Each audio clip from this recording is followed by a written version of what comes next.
Now, are you one of those women that has got a wardrobe rammed full of clothes?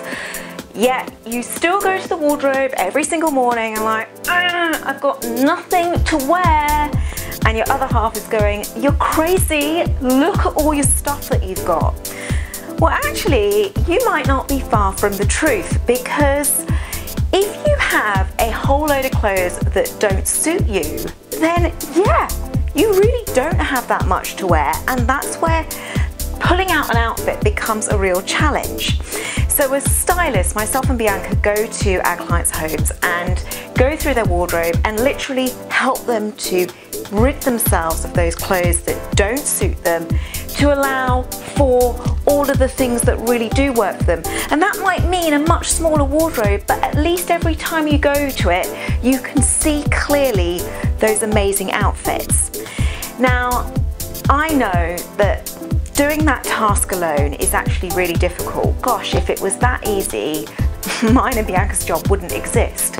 But I have this great tip to give you from an author called Marie Kondo. Now, I'm sure you've heard about this book because it has been a hugely talked about book this year, and it's called The Life-Changing Magic of Tidying.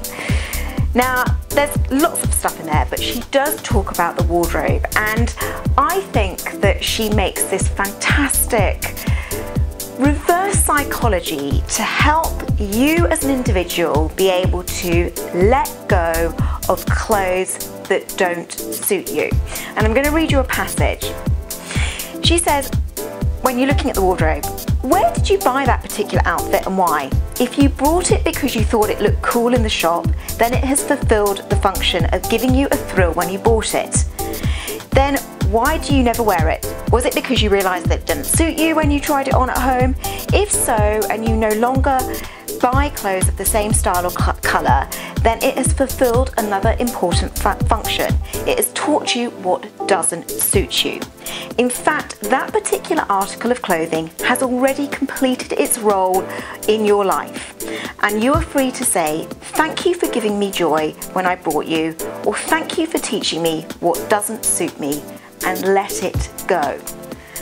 So the point is, what she's saying is, show your clothes gratitude. Thank them for teaching you what doesn't suit you. So rather than feeling that regret, remorse, anger, frustration that you've spent all this money on things that don't work for you, just say thanks. Thanks for showing me what doesn't suit me.